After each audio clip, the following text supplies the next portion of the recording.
Gloria a Dios. Bueno, voy a aprovechar el protocolo del hermano que dice que hay que romper el protocolo. Gloria a Dios, porque hay que romper el protocolo, ¿verdad? Cuando se rompe el protocolo llega la gracia, el Espíritu Santo fluye, se manifiesta, hay sanación, liberación, el Señor manifiesta su poder. No te pido que los retires del mundo, sino que los guardes del maligno.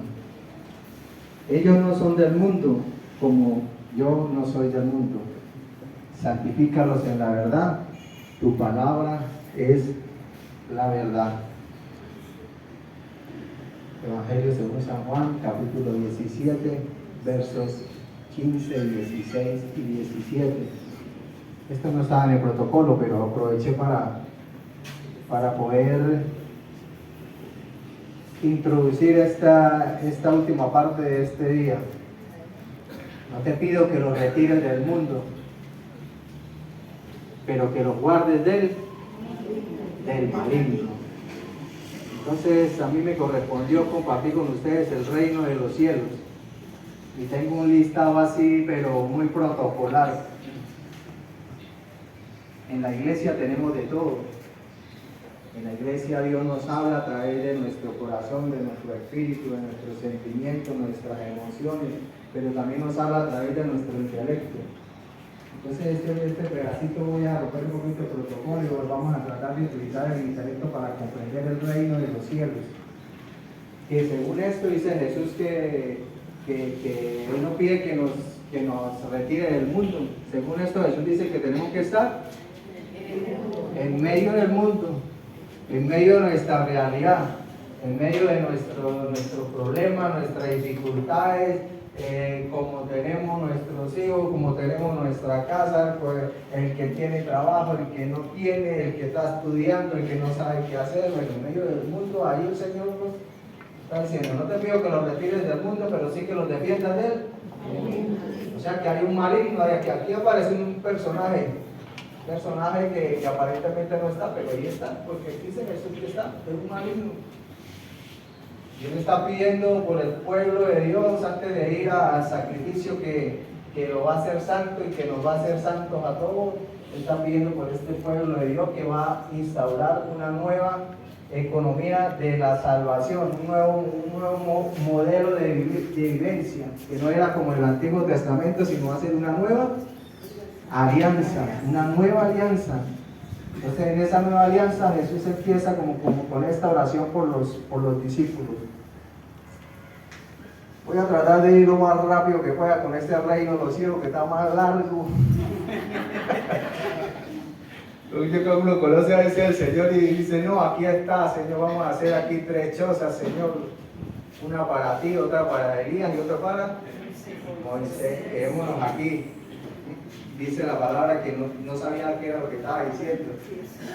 Así como el compartió Lenin, a veces no sabemos qué es lo que pedimos. Señor, quiero estar en tu calvario, santo Dios bendito.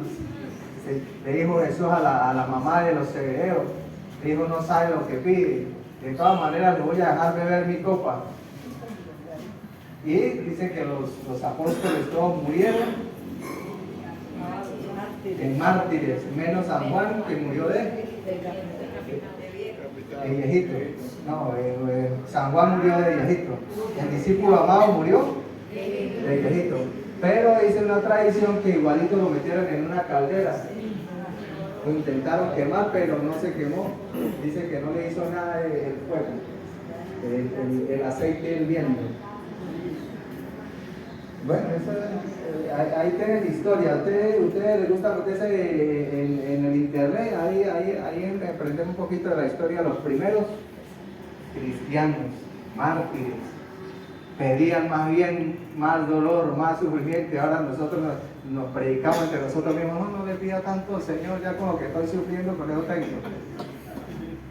El Señor sufrió hasta el extremo porque amó hasta el extremo. Hasta lo máximo. Mateo capítulo 13, se van a ubicar en el Evangelio, los que tienen la Biblia, se van a ubicar en el Evangelio, vamos a empezar con Mateo 13. Alguien empieza a decir esto: convertido porque ha llegado el reino de los cielos. ¿Quién es ese? Los que siguen en la Biblia van a contestar. ¿Quién es ese que está predicando ahí? Ay, ya se pegó porque no leen la Biblia. ¿Ah? Mateo 3, versículo 13. No, 12. 3:12.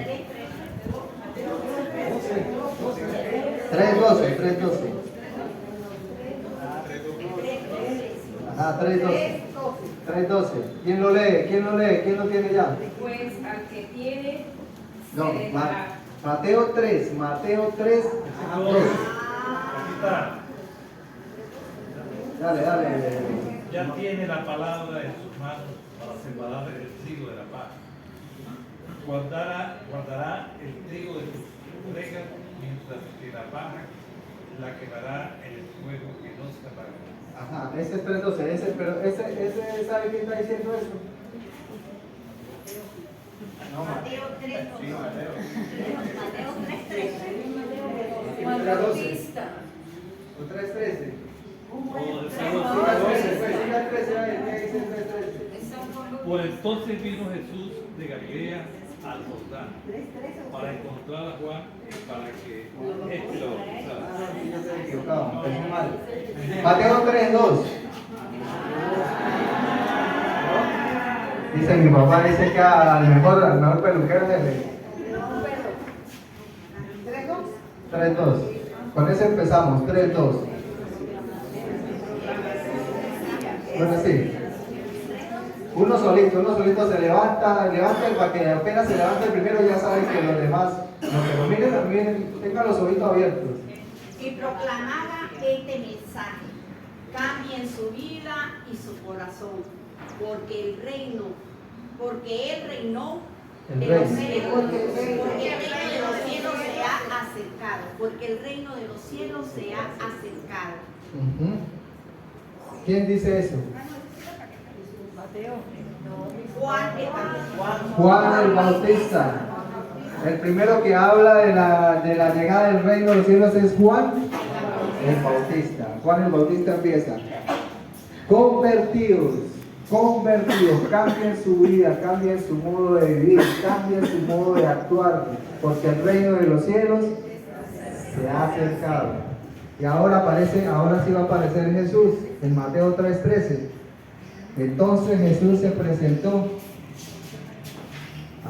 para ser bautizado.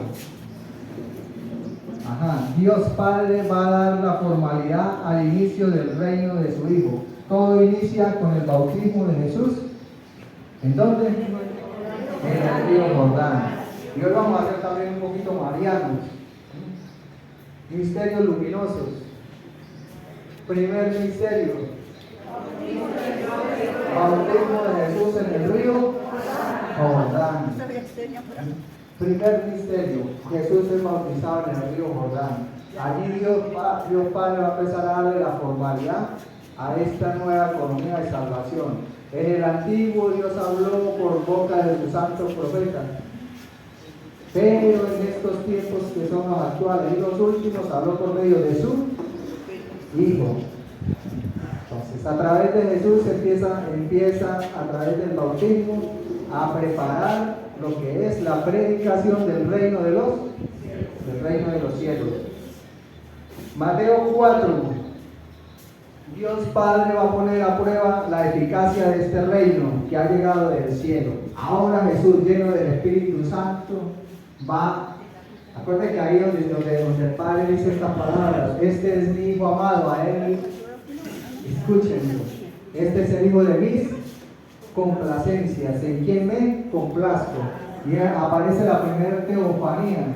El Padre habla, el Espíritu Santo baja en forma de paloma. Sabemos que no es una paloma, pero baja en forma de paloma, y el Hijo recibe ahí. Ahí están el Padre, el Hijo y el Espíritu Santo, porque nuestro Dios es uno solo, pero son tres personas distintas. No vamos a entrar en eso, pero eso es lo que nosotros creemos, eso es lo que nos ha enseñado la iglesia. Seguimos. ¿Qué pasó ahí en ese capítulo 4? No lo vamos a leer. Jesús es tentado en el desierto por Satanás. Satanás va a venir y ha dicho, bueno, ¿y qué fue lo que pasó aquí con este señor? Que está empezando como que a mover aquí gente. Y viene Satanás y lo viene a tentar. Porque Jesús mismo lo va a decir en el Evangelio, que es el amo, el príncipe de este mundo. Entonces aparece el primer enfrentamiento entre el reino de los cielos y el reino de este mundo. Va a haber un rey por un lado y va a haber otro rey por otro lado. Lo único que va a haber un rey que va a destronar a otro rey que se cree rey. Se le había dado muchísimas largas y llegó un momento en que Dios envía a su Hijo para que todo el que crea en Él no se pierda, sino que tenga la vida eterna. Primer enfrentamiento de los dos reinos. Mateo 4:12. Mateo 4:12. Cuando Jesús oyó que había... Fuerte, hermanita, fuerte.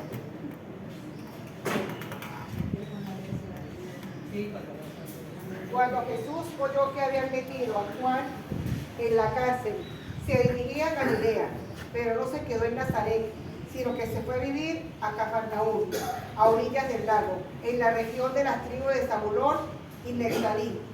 Esto sucedió para que se cumpliera lo que había escrito el profeta Isaías. Sí. Tierra de Zabulón y de Neftalí, al otro lado del Jordán, a la orilla del mar, Galilea donde viven los paganos. El pueblo que andaba en la oscuridad vio una gran luz.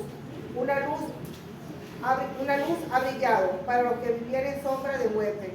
Desde entonces Jesús comenzó a proclamar: vuélvanse a Dios, porque el reino de los cielos está cerca. Eso. Jesús dice, Mateo, ahora sí ahí sí habla Mateo.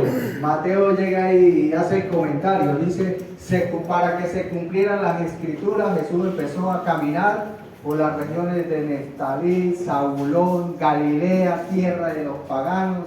Empezó a caminar a Jesús y a predicar una llegada de un reino. Y dice, el pueblo que vivía en la oscuridad vio una gran luz. Entonces un reino que viene a liberar de la oscuridad, de la esclavitud, del pecado. Es un reino que viene a iluminar a todos aquellos que viven en tinieblas y en sombras de muerte, y para guiar nuestros pasos por el camino de la paz. Ese es el Benedicto de Zacarías. Y para guiar nuestros pasos por el camino de la paz.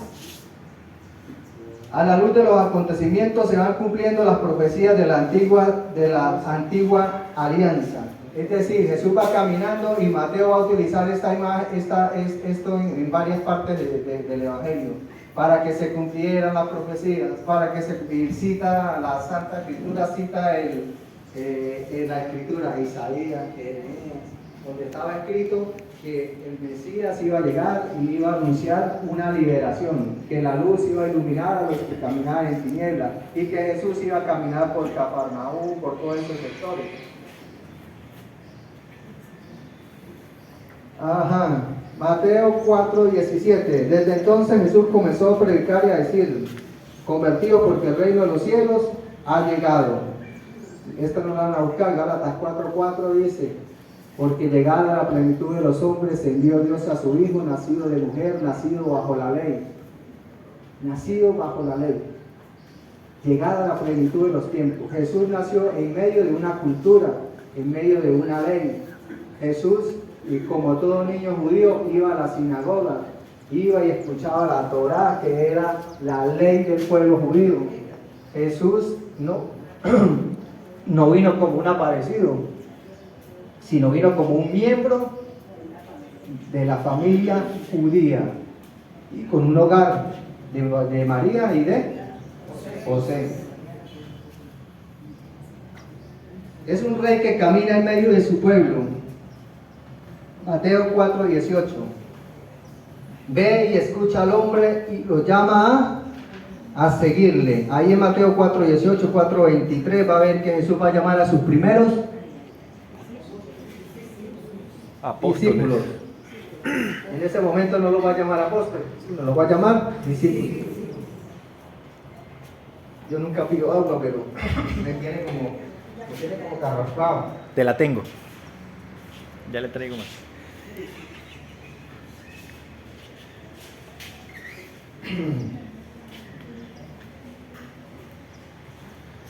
Ajá, Mateo 4:23. Bueno, ustedes me colaboran ahí para yo no forzar tanto aquí la garganta.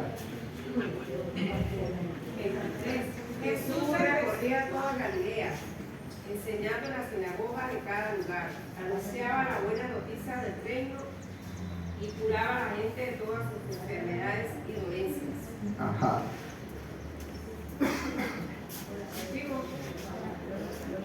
Hasta ahí.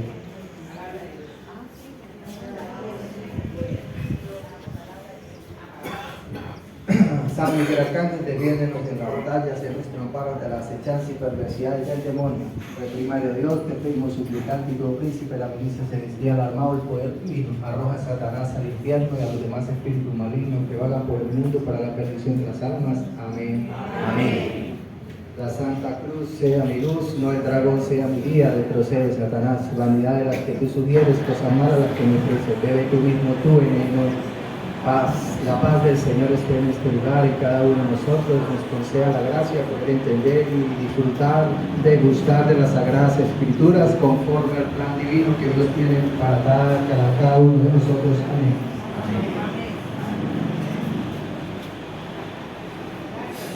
Hermanitos, ustedes no creerán, pero es que el maligno es el que viene a molestar. El maligno molesta, fastidia. No tiene poder, pero que le diga permiso de fastidiar. A mí me fastidia de vez en cuando. Mete la cola. Ajá. Ahora Jesús no solamente predica la llegada del reino, sino ahora ¿qué más hace? Sana a los enfermos, sana dolencias, sana enfermedades. Ahí dice que aparecen hasta enfermos, lunáticos, todo el que tenía algún malcito, iba a Jesús. Y Jesús dice, ahí dice la escritura, que sanaba a algunos. ¿Sanaba a algunos? A todos. A todos. La escritura dice que los sanaba a todos. O sea que todo lo que estamos aquí vamos a salir hoy sanos, porque la palabra de Dios dice que Jesús los sanaba a todos. Jesús nos sana a todos de alguna u otra manera, espiritualmente, psicológicamente, emocionalmente y físicamente. Bueno, ahora Jesús va a pegar un salto a Mateo 5, donde va a hablar de la felicidad y va a hablar de los bienaventurados, los bienaventurados del reino. Dice que el reino de los cielos tiene un doble fin, un doble objetivo. Primero, la felicidad del hombre, es decir, la felicidad de nosotros. Y un segundo fin que es la gloria de Dios. Jesús va a predicar un reino que tiene un doble fin. Uno es nuestra propia felicidad. Y va a decir, bienaventurados los pobres de espíritu, porque de ellos es el reino de los cielos. Bienaventurados los puros de corazón, porque ellos verán a Dios. En el Antiguo Testamento no se podía ver a Dios porque se moría. Ahora Jesús dice que de alguna manera que bienaventurados los puros de corazón, porque a ellos se les va a dar la gracia de ver a Dios. ¿Cómo lo vamos a ver?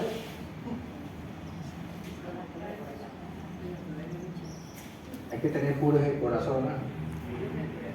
Pero sí lo hemos visto, porque los apóstoles dicen lo que hemos visto y oído, se lo damos a conocer. Entonces lo vemos de muchas maneras, de multiforme manera, a través del hermano, a través de los enfermos, a través de la palabra, a través de la oración, a través de, especialmente y profundamente e indiscutiblemente, a través de la presencia eucarística en el sacramento eucarístico de la Iglesia. Principio y culmen de nuestra fe. Esto lo va a decir un gran santo en el siglo II, San Ireneo, va a decir: la gloria de Dios es que el hombre viva, y la vida del hombre es que vea a Dios y pueda disfrutar de su presencia. La gloria de Dios es que el hombre viva. ¿Usted quiere darle gloria a Dios? Tienen que vivir. ¿Por qué? Porque los muertos no alaban, los muertos no bendicen, los que viven en la oscuridad no dan gloria a Dios. Entonces la gloria de Dios es que su pueblo viva, que su pueblo tenga vivencia, que viva, que hable de sus maravillas, que los milagros de hoy se sucedan hoy, mañana y siempre. Muchos de nosotros ya tenemos más de 30 años y los milagros que hizo hace 30 años son diferentes a los de hoy en día. ¿Ah? Yo creo en el poder de Dios porque el Señor me lo ha permitido. La primera vez que vi el poder de Dios fue en una evangelización. Entramos en una evangelización en Santa Anita, por allá vía Rubio.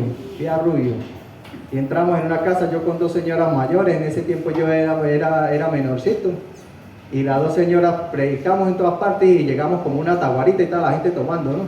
Los hombres. Y entonces la señora dijo: no, mijito, ya no nos metamos.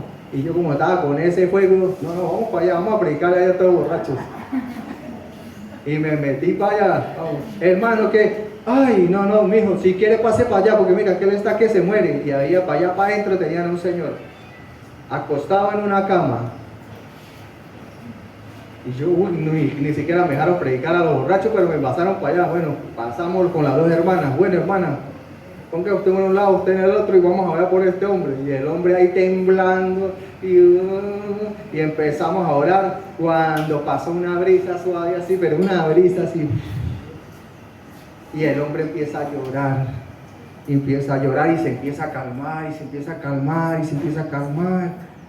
y después que está llorando, allá se quedó mi primer Biblia que yo tuve. Yo le regalé la Biblia que yo cargaba en ese momento.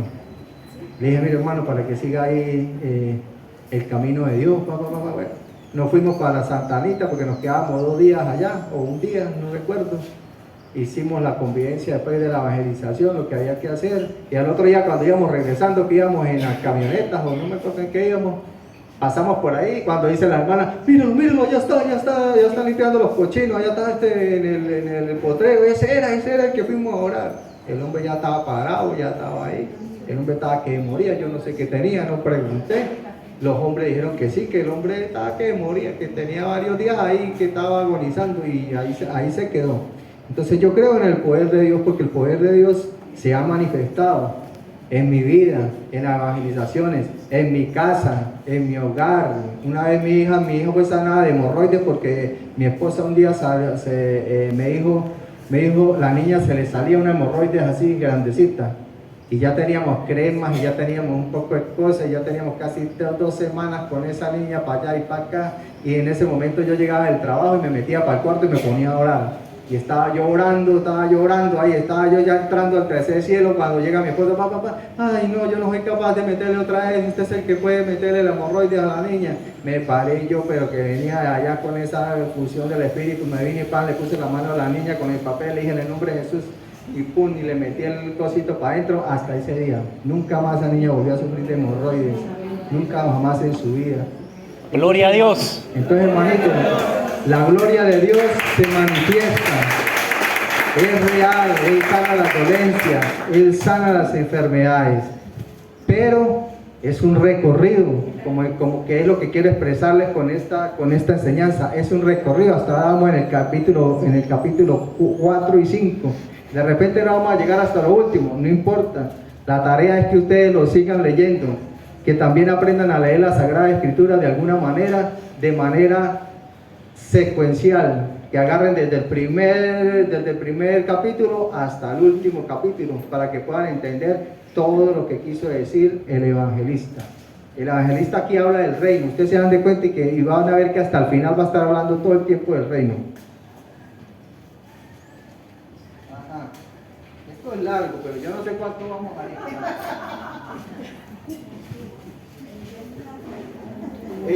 Ellos saben que yo no soy así. Yo soy más sencillo, pero así fue que me la regaló el Señor para ustedes. En el capítulo 5, en el versículo 17, va a haber un conflicto. ¿Qué dice ahí? Un conflicto entre la ley antigua y la ley nueva. La ley antigua se va a enfrentar con la ley nueva. Y Jesús, que es el rey, aclarará lo que no se entiende. ¿Qué dice 5:17? Levántese uno, pues.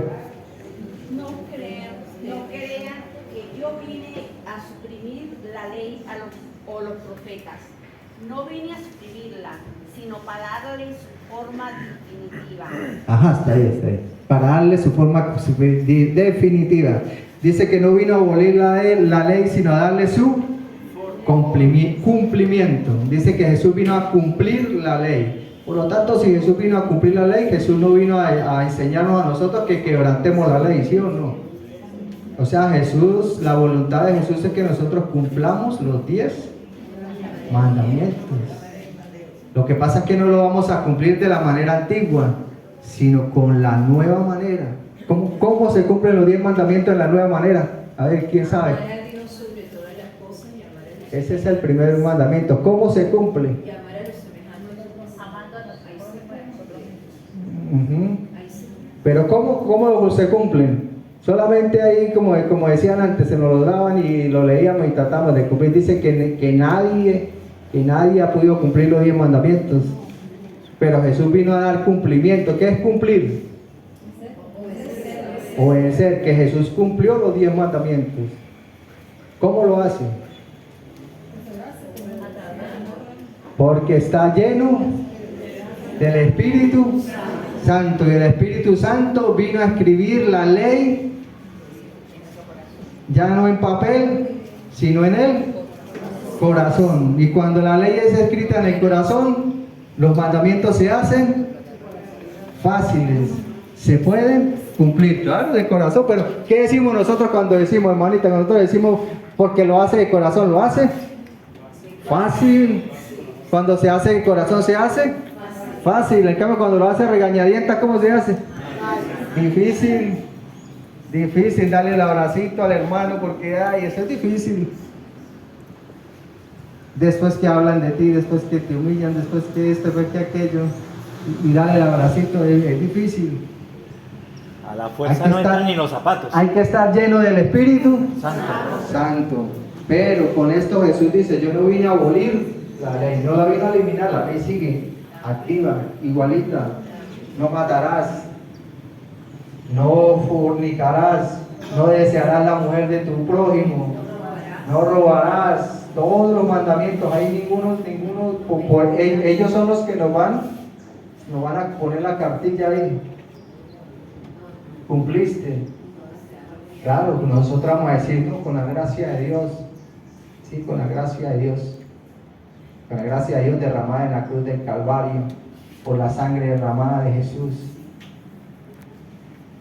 5:21.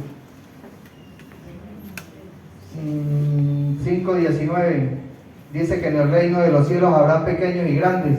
Ajá, aquí hay una cuestión que dicen, el reino de los cielos dice mucha gente que todos somos iguales, todos somos igualitos, pero Jesús dice aquí que en el reino de los cielos va a haber pequeños y grandes. Dice que los pequeños son los que no cumplen los mandamientos ni los enseñan, y los grandes son los que cumplen los mandamientos y los enseñan. No dice ahí Jesús, no lo digo yo. Todo lo que yo les voy a compartir ahorita es lo que dice Jesús, no es lo que dice Ulises, es lo que dice Jesús. Dice que en el reino de los cielos habrán pequeños y grandes, que los pequeños no van a querer enseñar los mandamientos. ¿Por qué no enseñan los mandamientos? Porque no los cumplen, porque se sienten incapaces de cumplir el mandamiento, porque va a decir por allá en la carta de Judas, porque no pueden ver una mujer porque los ojos se le van. Ah, pero es que yo soy de naturaleza pecadora, que muero así, Señor, yo muero así. ¿Usted quiere saber cuándo un hombre muere así?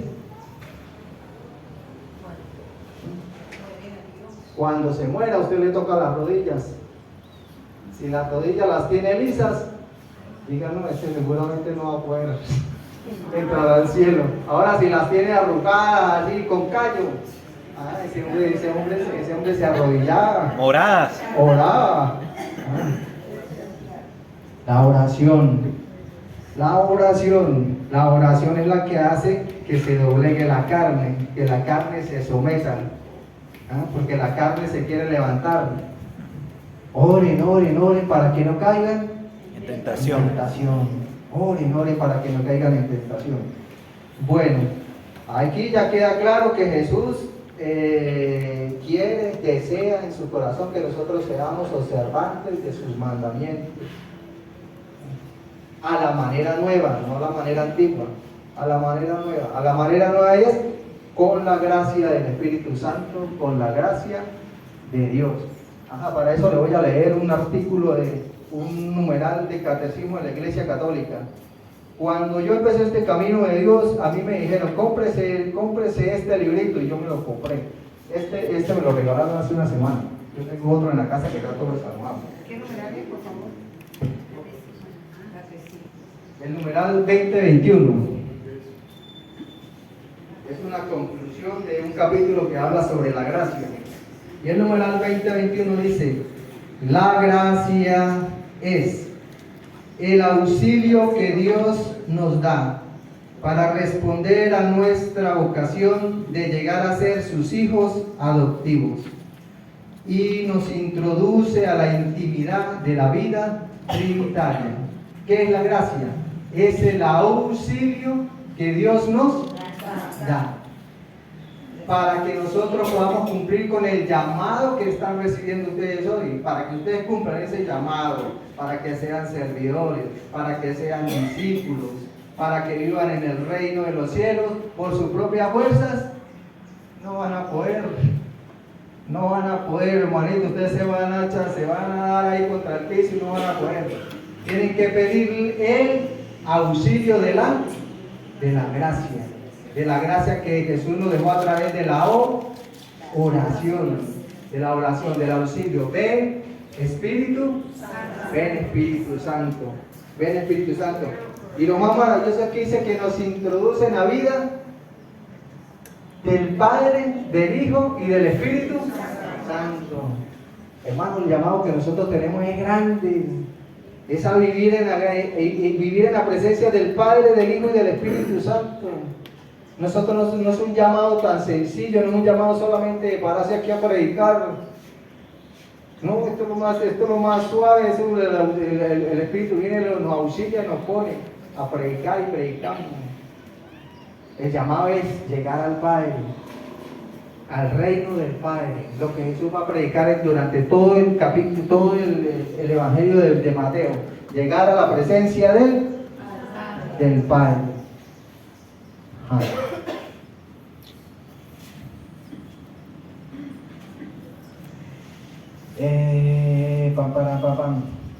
Vamos a saltarnos para dónde. No podemos saltar la oración del reino.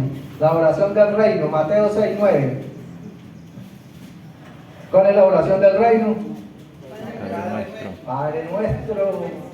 Hay un compendio del catecismo de la Iglesia Católica solamente para la oración del Padre nuestro. Usted lo agarra aquí, Padre nuestro, y empieza por detalle a desmenuzarlo y a explicarlo, a explicar la oración de Jesús. La Iglesia la llama la oración de Jesús. El Padre nuestro, que dice una cosa, una cuestión aquí muy concreta. Dice: venga a nosotros tu reino. Vuelve la palabra reino, o sea que hay un reino.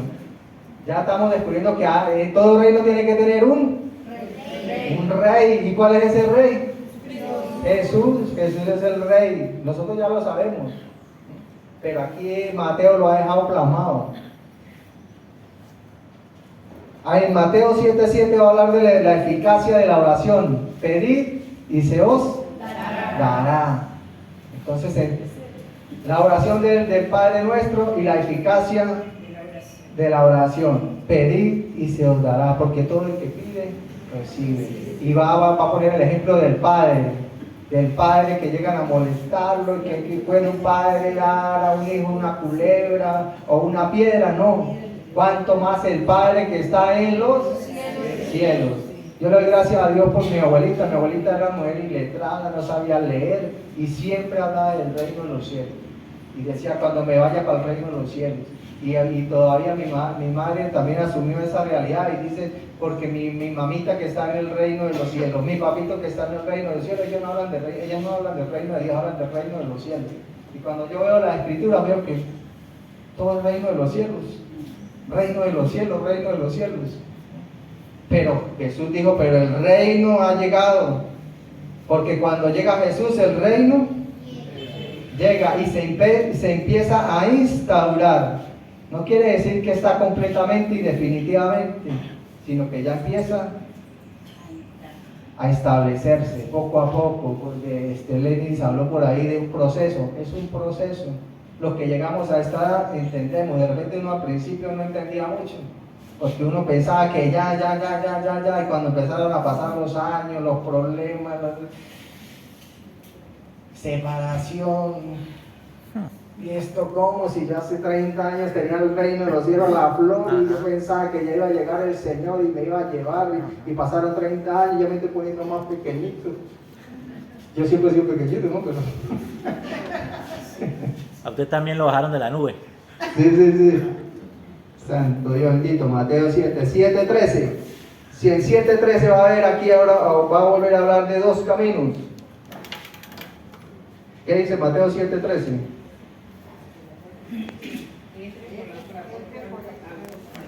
Entren por la puerta angosta, porque la puerta ancha conduce a la... Pero la puerta estrecha a la salva. Ahora siguen los reinos, el reino de Jesús, el reino de Satanás, el reino de la luz, el reino de las tinieblas, el reino que se entra por puerta angosta y el reino que se entra por puerta amplia. Por puerta amplia, allá donde todos se reúnen a chismosear del otro. Ahí todos se reúnen, todos hablan. Ahora en el que se pone ahora por aquel que está, ahí no, ahí solamente uno si acaso. Se pone ahora por aquel que está en problemas, que está en dificultad, por aquel que está en drogas, por aquel que está, por aquella que le está poniendo cacho al marido, porque usted ve allá y ve la ventana, por allá todo el tiempo pasa hermoso. Por allá está entrando. Hermano, uno le da risa, pero ¿cuánto sufren los matrimonios por la infidelidad? Una esposa, un esposo. ¿Cuánto nos falta cambiar? ¿Cuánto nos falta cambiar? Mucho. Muchísimo. ¿Por qué? Porque el reino de Satanás nos enseñó a burlarnos del dolor ajeno. Y ahorita lo pasan en el TikTok y lo pasan en eso y lo ha puesto más todavía encarnizado. Y nos gusta meterle el dedito ahí a la llaga. Nos gusta mirar y deleitarnos en el reino de Satanás. Ese es el reino de Satanás, hermano. No hay otro reino. El reino de Jesús es diferente. El reino de Jesús es llanto, dolor por el pecado del otro. Jesús allá en el huerto de Getsemaní no se estaba burlando de nuestros pecados. Estaba ahí arrodillado, llorando, con lágrimas. ¿Por qué? ¿Ustedes saben cuál es la tentación más fuerte de Jesús en el huerto de Getsemaní? ¿Saben cuál es la tentación más fuerte? Satanás le dijo a Jesús, no vale la pena. No vale la pena. Esto no van a cambiar.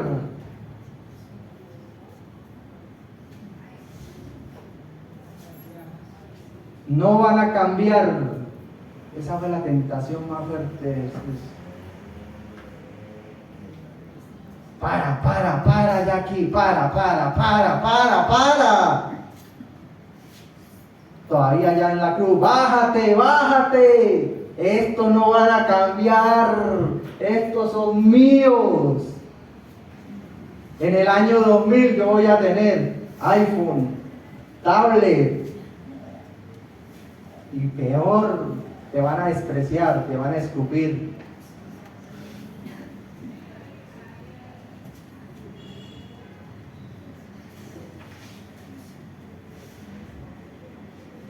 Y ese hombre confió hasta lo último.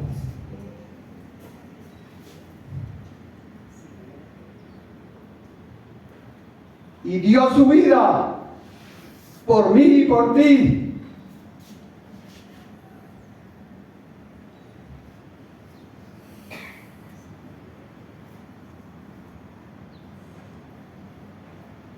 le arrancó la primera alma al diablo. Al lado. Hoy mismo estarás conmigo en el paraíso.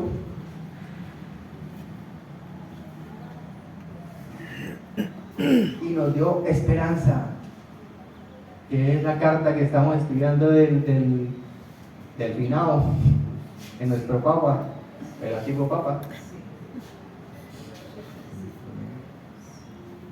Nos dio esperanza, hermano, nos dio esperanza de que sí se podía salir del pecado, salir, no por nuestras fuerzas, sino por su gracia, por su palabra.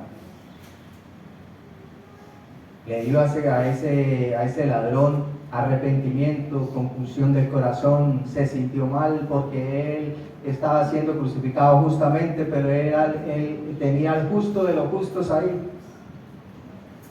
Aquel que dijo, yo voy, Padre. No, llevemos a Ulises, todo lo que ha hecho Ulises no va a cambiar.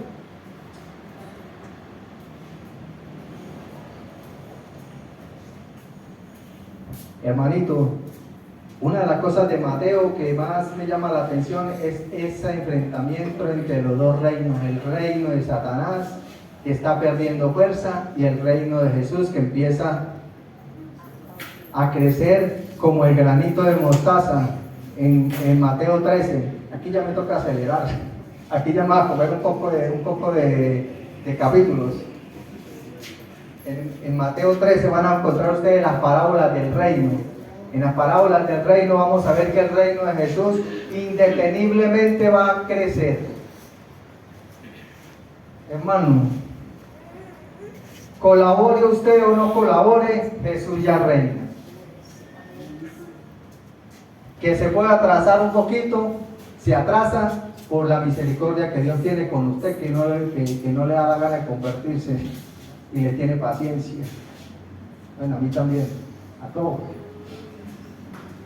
Pero el reino de los cielos indeteniblemente va creciendo, va creciendo, va creciendo, va creciendo como el granito de mostaza, como la levadura que no se ve, pero hace fermentar la masa. Y va a poner otro ejemplo como el de los peces buenos y los peces malos, que en el reino de los cielos va a haber tanto peces buenos como peces malos. En el reino de los cielos va a haber un enemigo que siembra cizaña. Saben que la cizaña tiene una enseñanza especial, porque el trigo y la cizaña a la visión son iguales. Solamente que el trigo tiene fruto y la cizaña no, pero usted lo ve y no sabe qué es cizaña y qué es trigo.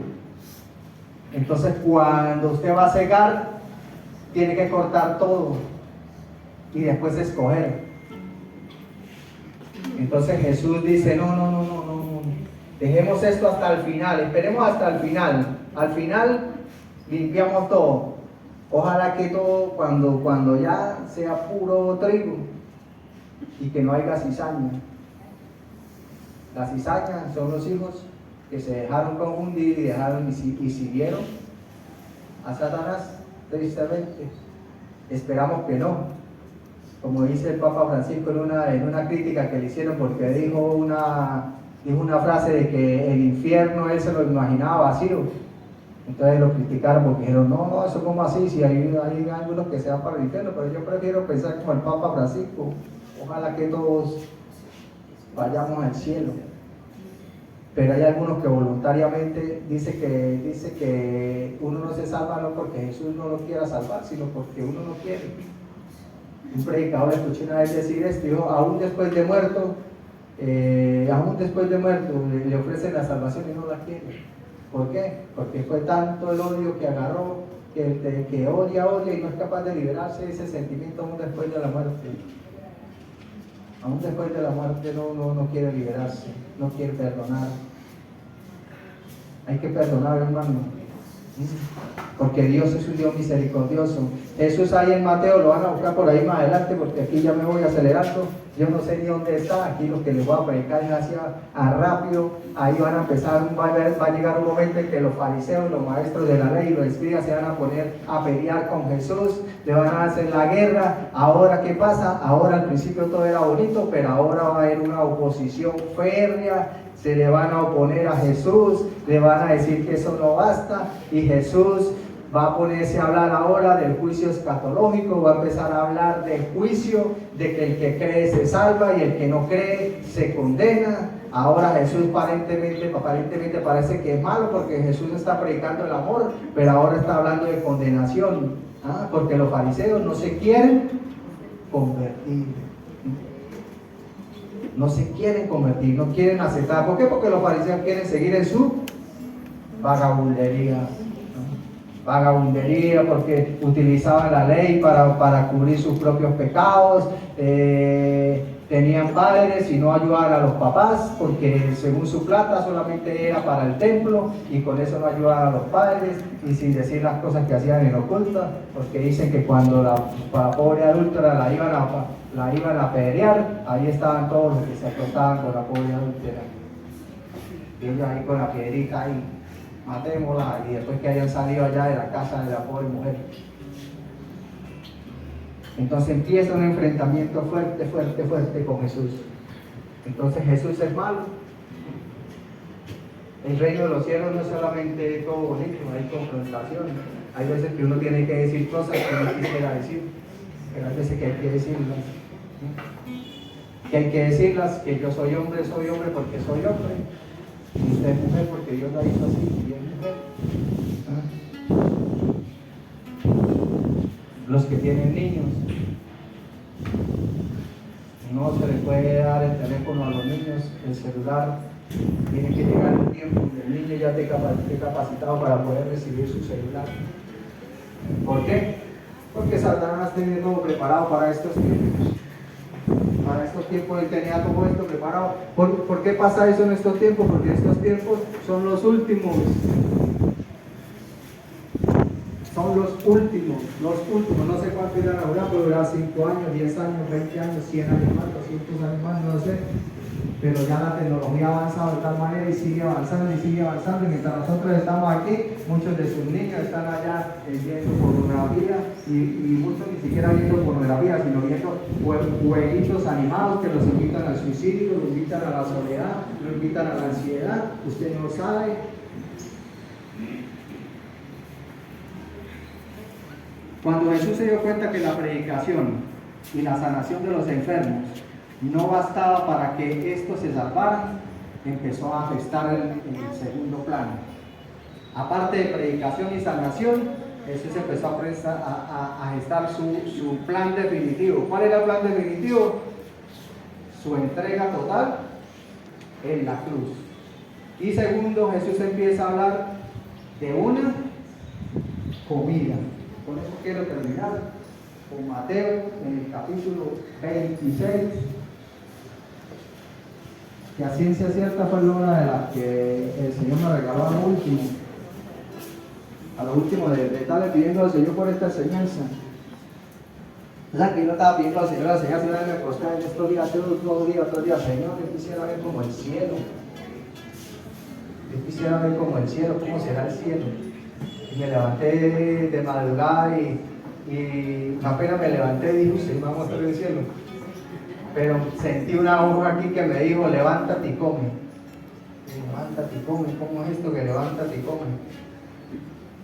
Entonces, como yo más o menos sé un poco la escritura, yo sé que levántate y come, estaba en Primera de Reyes, por allá, yo no sabía bien, pero sabía que era Elías, que estaba en el desierto, y que se quería morir, y que Dios le dio una comida. Entonces fui y lo busqué, y sí, ahí estaba, levántate y come. Y dice que le dio una comida, y Elías volvió y se acostó, lo despertó y le dio otra vez comida, y dice que con esa fuerza que le dio esa comida, Elías caminó 40 días en el desierto, 40 días con la comida que llegó del cielo. Y en Juan, en el capítulo 6, que ustedes pueden leer completo, va a hablar Jesús del maná. Va a decir, porque no es Moisés quien te dio el pan, sino es mi Padre que te dio el pan del cielo, refiriéndose al maná. Pero aún refiriéndose al maná, que es un alimento que vino del cielo, comido, porque era comido, Elías también comió, no como ustedes ahorita que están comiendo, pero por aquí, espiritualmente, sino era comido, tragado. En Juan 6, cuando Jesús va a hablar de su carne, va a hablar con el verbo tragar, para que no quede duda de que es comido con los dientes, con la boca, no es espiritual. La carne es verdadera comida. Quien come, dice Jesús, quien traga mi carne, quien la traga, quien la come, vive de vida eterna. Entonces no es espiritual, no es simbólico. A veces yo ni culpo a mis hermanos, a algunos que no les cuesta creer en esta verdad de Jesús. A veces ni los quiero juzgar porque hay sacerdotes que ni creen. Para decirle el ataque tan punzado de Satanás, hay sacerdotes que ni creen. Inclusive en estos últimos tiempos, yo no sé si han escuchado lo que llaman el modernismo dentro de la propia iglesia, que quiere decir que la institución de la Eucaristía es un símbolo, es un signo.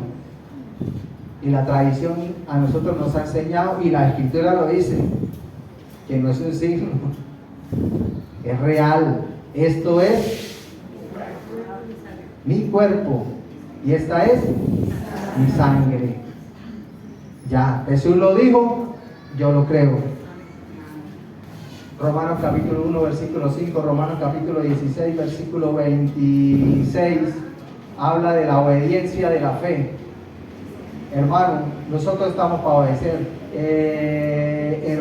Hebreos capítulo 8, versículo 5, porque Jesús aprendió a obedecer. Entonces, hermano, nosotros en este reino no vamos a obedecer. Hermano, en este reino nosotros también entramos en esto de la obediencia. Nosotros tenemos que obedecer. Nosotros tenemos que obedecer, no hay otra. Así usted no lo crea, así usted le confunda, así usted esté... Yo hubo un tiempo en mi vida que dudaba de que Jesús estaba en la Eucaristía. Y me puse a estudiar y aparte de estudiar, después el Señor me fue dando, y en estos últimos tiempos el Señor me ha revelado todavía más, sin ver milagro eucarístico, como dijo mi hermano. Es más, en una oportunidad, saben que no había un milagro eucarístico, yo decía, Señor, pero eso no me parece que usted esté ahí mostrando como un espectáculo. Y el Señor llegó y me dijo, mío, calladito, papito, yo no necesito ver para creer. Digo, pero yo sé por quién. Yo sé quién necesita ver para creer, porque Tomás necesitó ver. Juan no necesitó ver, aunque dice que también cuando vio allá en el sepulcro, cuando no vio que estaba, dijo, entró, vio y creyó. Entonces todos nosotros tenemos grados de medidas de fe, algunos un poquito más, un poquito menos. Ese capítulo vamos a leerlo.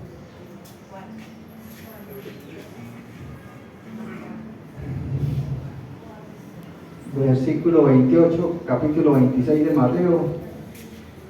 Bueno, leámoslo completo, versículo 26. Mientras estaban comiendo, ¿mientras estaban qué? Comiendo. O sea que Jesús comía con los apóstoles, con los discípulos. Tomó Jesús pan y lo bendijo, lo partió y dándoselo a sus discípulos dijo, tomad, comed. Este es mi cuerpo. Tomó luego una copa y dando gracias se la dio diciendo, bebed de ella todos. ¿Bebed de ella quiénes? Todos. Todos eran sanados, todos deben beber de la copa. Porque esta es mi sangre, sangre de la alianza que es derramada por muchos y para el perdón de los pecados. ¿Es derramada por quiénes? Por muchos. Me imagino que todos.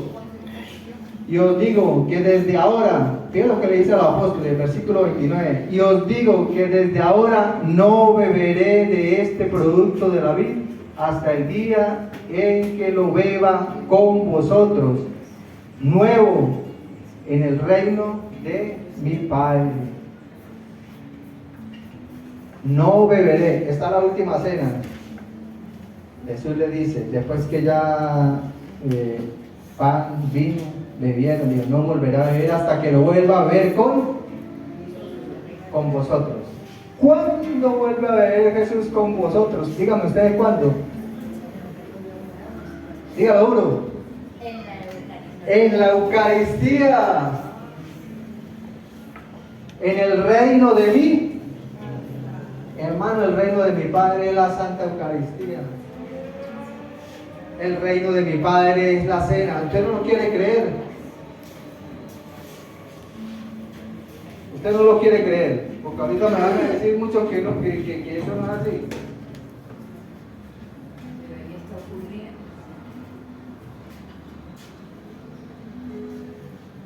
Hechos 1:4, mientras estaba comiendo con ellos. Hechos 1:4, mientras estaba comiendo con ellos. Jesús resucitado está comiendo con sus apóstoles, con sus discípulos.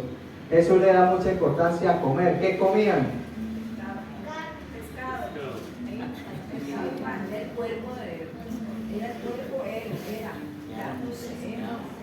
Sí, comían también pescado. Bueno, Sí, comían pescado. Pero también comían comían la Eucaristía.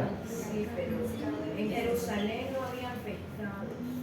Juan, capítulo 21, versículo 15. Después de haber comido, le dice a Pedro, ¿me amas? Apacienta mis corderos. Después de haber comido, ¿qué? La Eucaristía. Hermana, no se pudo hablar. Juan 21, 15. Juan 21, 15. Juan 21, 15. Después de haber comido, Jesús le dice a Pedro, ¿me amas? Apacienta mis corderos. Mateo 26, 29, ya, ven, el que lo beba con vosotros en el vino nuevo, en el reino de mi Padre. Mateo 8, 11. Hay una parábola que Jesús va a terminar con esto. Se pondrán a la mesa. ¿A cuál mesa? Junto con Abraham, Isaac y Jacob en el reino de los cielos. Se van a sentar con Abraham, Isaac y Jacob. Bueno, pero en una Eucaristía usted me va a decir, pero yo no veo a Abraham, no veo a Isaac, no veo a Jacob. Pero la iglesia nos lo enseña. La iglesia nos dice que hay una iglesia. No saben. Triunfante. Triunfante, hay una iglesia triunfante, hay una iglesia que ya está viviendo de las gracias de Dios, donde están los santos, donde está María, donde en el Apocalipsis dice que están los vivientes, donde están los 24 ancianos, lo dice Apocalipsis, no lo digo yo, dice que hay 24 ancianos, bueno, y esos ancianos están muertos, están vivos, adorando al Cordero. En Apocalipsis va a hablar, si usted ve Apocalipsis y lo estudia espiritualmente, Apocalipsis va a hablar de la Eucaristía, y usted no la ve, pero si usted la estudia con el Espíritu Santo, la va a ver.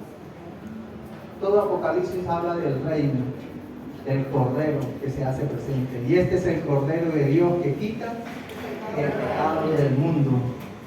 Se pondrán a la mesa. ¿Cuál mesa? La mesa eucarística. Vino nuevo en odre nuevo, Mateo 9:17. Mateo 9:17 nos va a decir que el vino nuevo se echa.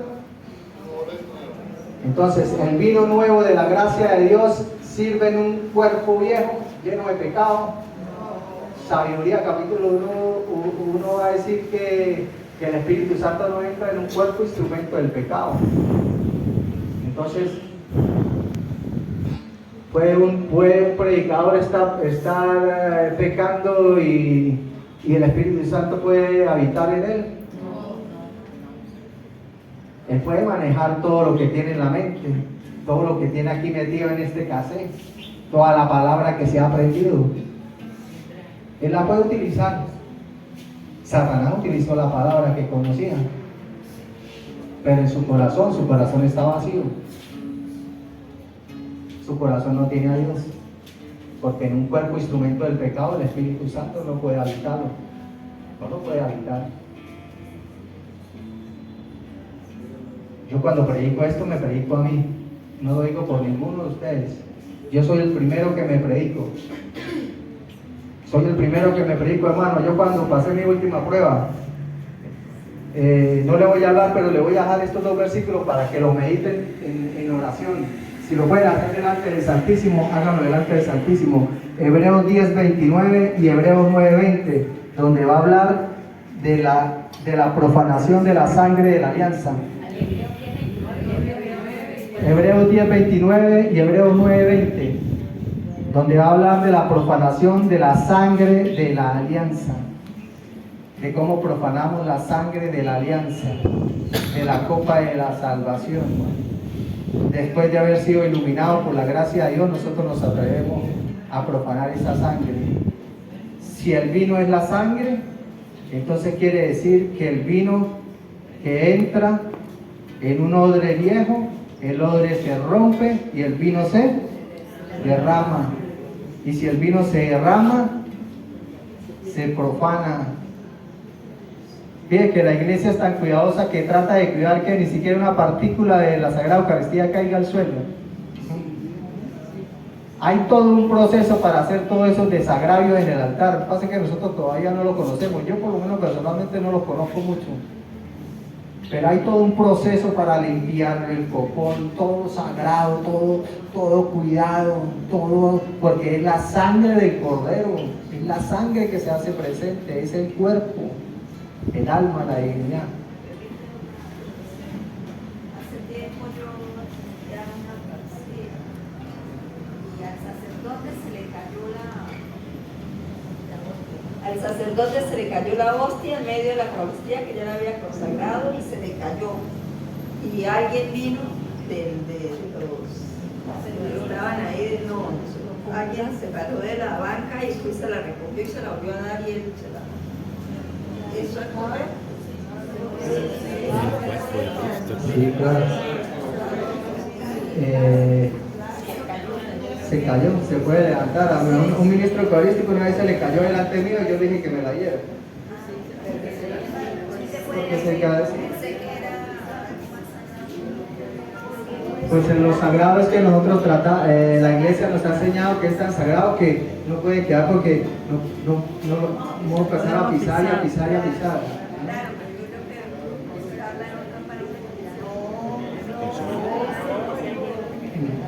No sé si se puede comer. Es más, se cae una miga al piso, a mí se me ha caído de repente miga al piso, me he dado cuenta y la recojo y me la como.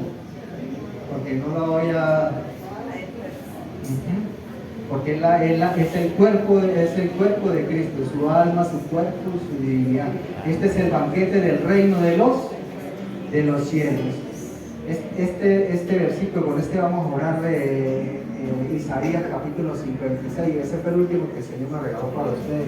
Dice: venid a comer sin plata, no traigáis plata, comed cosa rica, cosa buena, cosa deleitable. Comed. ¿Por qué Jesús se preocupa tanto por esto? Comer. Porque Él es el último regalo que Jesús nos dio. ¿Qué nos dio Él mismo? Él se dio como alimento. Con ese alimento usted se va a levantar y va a caminar y va a tener fuerzas. Va a tener fuerza, hermano. Yo hace 4 años tuve una crisis muy dura, hace 2 años. Pero esa crisis empezó hace como 7 años atrás.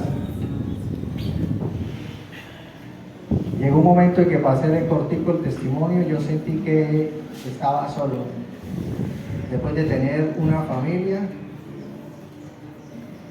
4 niños que crecieron en la fe, crecieron en la renovación, fueron primero niños del área infantil, después fueron servidores del área infantil, después llegaron a ser servidores del área juvenil. Una de mis niñas mayores se hizo monja, se hizo religiosa, carmelita descalza.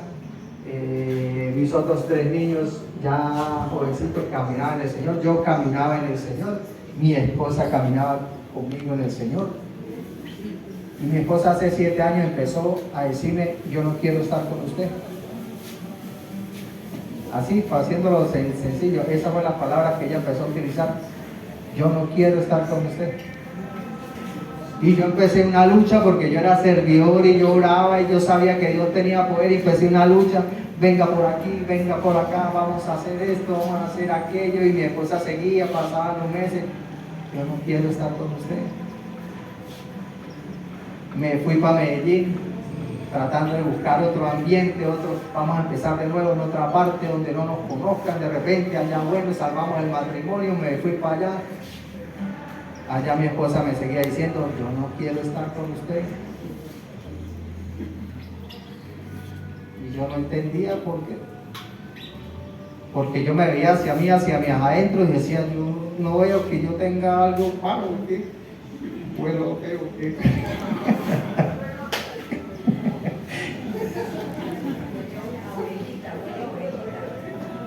Si me hubiera dicho, yo hubiera comprado un perfume más fuerte.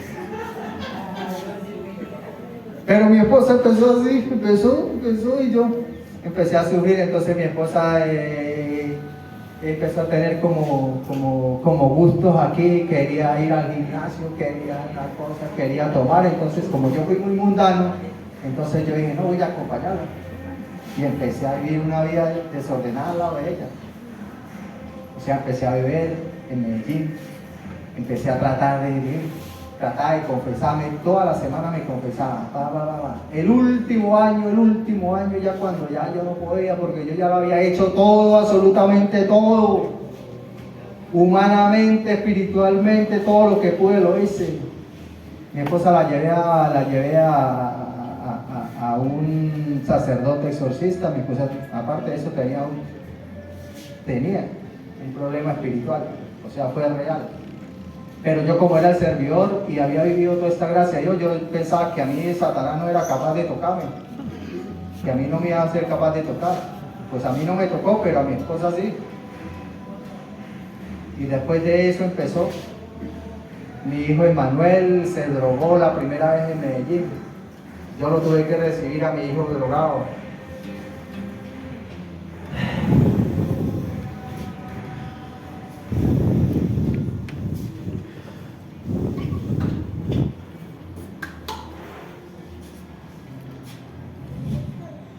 Al que había visto en la cunita, al que le había puesto Emanuel, porque yo decía, Dios está conmigo.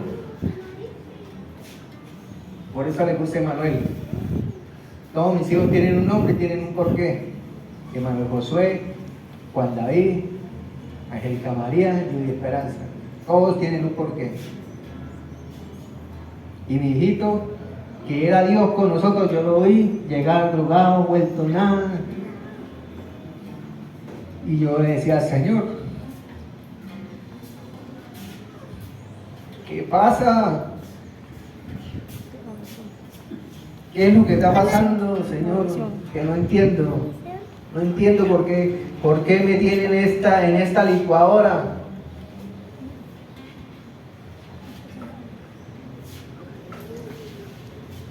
Ya a lo último, empecé yo a sentir deseos de consumir. Ya me empecé a juntar con gente muy mala de nuevo. Ya estaba que iba a consumir, ya estaba ahí ya. Había empezado a fumar y empezó a pasar esto en mi vida. Me fumaba un cigarro, yo fumaba cigarro para no entregarme al alcohol y para calmar la ansiedad. Y resulta que empecé a fumar y en la última oportunidad y sentía una ansiedad peor. Me fumaba un cigarrillo y sentía más ansiedad. Y dije, ¿qué está pasando? Ahora no puedo ni siquiera fumar, porque no me calma, más bien me acelera. Y de repente el amigo mío, que era muy malito, un día me llegó y me dijo, perrito, ¿usted qué? ¿Por qué se fue? Yo anoche me puse a llorar, y yo lo llamaba, y porque yo en medio de todas las cosas yo seguía siendo un servidor y trataba de ayudar a la gente. Y entonces de repente yo vi que no lo podía ayudar. Y dije, yo no puedo ayudar a este hombre. Y aparte de eso, estoy sintiendo que lo que él siente, lo empecé a sentir yo. Lo que sentía mi esposa, lo empecé a sentir yo. Y entonces empecé a sentir que algo se me estaba empezando a meter a mí. Y entonces me llamó mi madrecita. Me dijo, papito, tuve un sueño con usted. Lo vi caminando por las calles, descalzo, mugriento.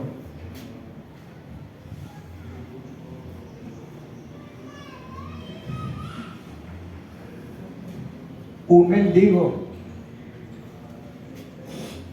Y yo iba para allá, hermanos. Para allá yo iba. Mis hijos me querían botar de la casa.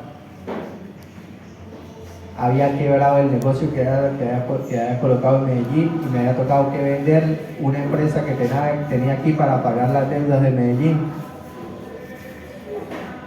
Me estaba quedando en la calle, me estaba quedando definitivamente ya sin esposa, sin hijos, sin nada. Y empecé a sentir en mi corazón esta palabra: tú eres príncipe.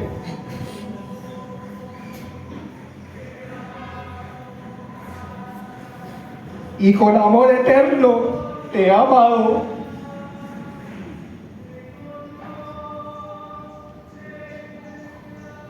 Y esa palabra retumbaba de mi corazón. Mi nieta casi se muere. Cuando mi nietecita casi se muere porque tuvo 3 días con una obstrucción intestinal, se infectó toda por dentro y fueron 3 días y no la lograron operar. Yo me arrodillé y le dije al Señor: Señor, aquí está mi vida. Salva a mi nieta y yo me regreso. Lo abandonó todo lo dejó en tus manos. Y así fue. La niña salió, agarré mi maletica, le dije a mi esposa: mamita, hasta que llegamos, yo me regreso.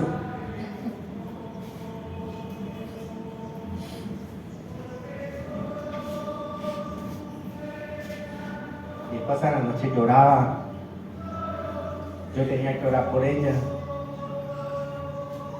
y así me tocó que dejarla. Bebiendo, tomando. A mi hijo Manuel se ha ido para Chile, mi hija con su matrimonio roto. Así me tuve que venir, así. Llegué aquí a San Cristóbal con 50,000 pesos, sin empresa, sin casa. Los problemas con mi esposa hicieron que vendiéramos la casa, sin nada. Y le dije: Señor, aquí estoy. Un proceso. Llegué, me metí 2 arteras en diciembre. Y mi mamá me llamó y me dijo: mijo, para esto fue que vino. Y yo le dije a mi madrecita, le dije: no, madre. Me fui para el primer retiro, me fui con los hermanos de Verbo y Vida, me fui con los hermanos de la Renovación, 2 retiros. El Señor me levantó, dije: aquí estoy, Señor, contigo para adelante, sigo aquí, yo soy un príncipe, yo soy muy amado de Dios. Empiezo a caminar, tenía máquina para hacer galletas, me puse a hacer galletas a mano, me puse a caminar, me llamaba mi esposa: usted es un sinvergüenza, usted me quiere dejar en la calle, usted me quitó todo, usted es un miserable. Mis hijos: bueno, papito, vamos a ver si podemos comprar. No, papá, a usted no le podemos ayudar, usted póngase a trabajar, porque resulta que yo cuando entré en la gracia, yo dije: no, yo voy a ponerme a predicar, yo voy a ser servidor como antes. No, yo no quiero galletas, yo no quiero nada, aquí yo perdí todo, yo me voy a poner a predicar la palabra. Pero Dios me fue llevando poco a poco y empecé a trabajar, y a trabajar, y a trabajar. Hermano, hoy en día tengo horno. Ya compré máquina. Me dieron un equipo de panadería financiado completo. Después de 2 años he visto la gloria de Dios, y mis hijos y mi esposa han visto la mano de Dios, porque Dios estaba sobre mí desde el vientre de mi madre. Él me había escogido, Él me había elegido para mostrar su gloria.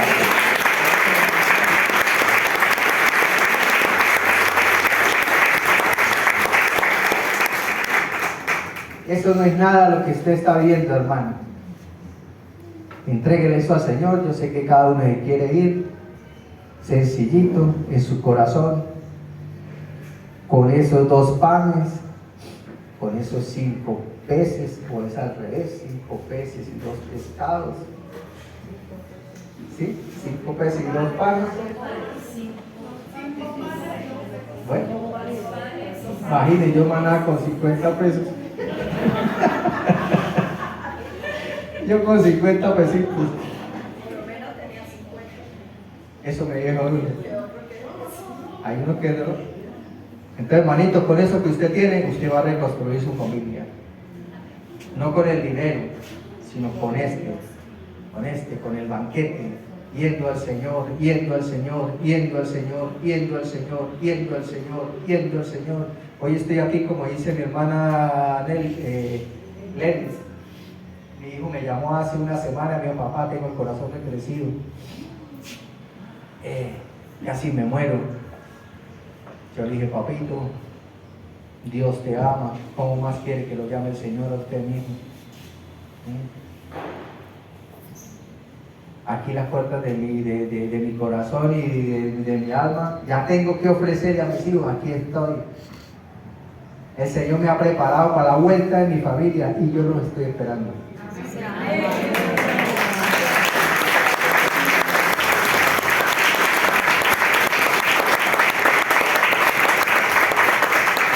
Pero hace 2 años no tenía que ofrecerles. Triste, pero no tenía que ofrecerles. ¿Cómo me llevó Satanás ahí? No sé cómo lo hizo. Por aquí y por allá. Pero me llevó allá. Pero bendito sea Dios, Dios me lo permitió. Porque ahora tengo muchísimas más fe que antes. Muchísimas. Porque mi primera conversión fue terrible también, pero ese es el aspecto previo. Gloria a Dios. Bueno, váyanse para la casa alegres, felices, contentos. El Señor les ama. El Señor va a hacer cosas grandes, maravillosas. Vamos a darle gracias al Señor con canto de júbilo. Y mañana lo esperamos. ¿A qué hora? ¿Qué hora necesito mañana? Gloria a Dios. 7 de la mañana la Eucaristía. Luego de la Eucaristía comenzamos con las enseñanzas. Miren, mañana es el plato fuerte. Gloria al Señor.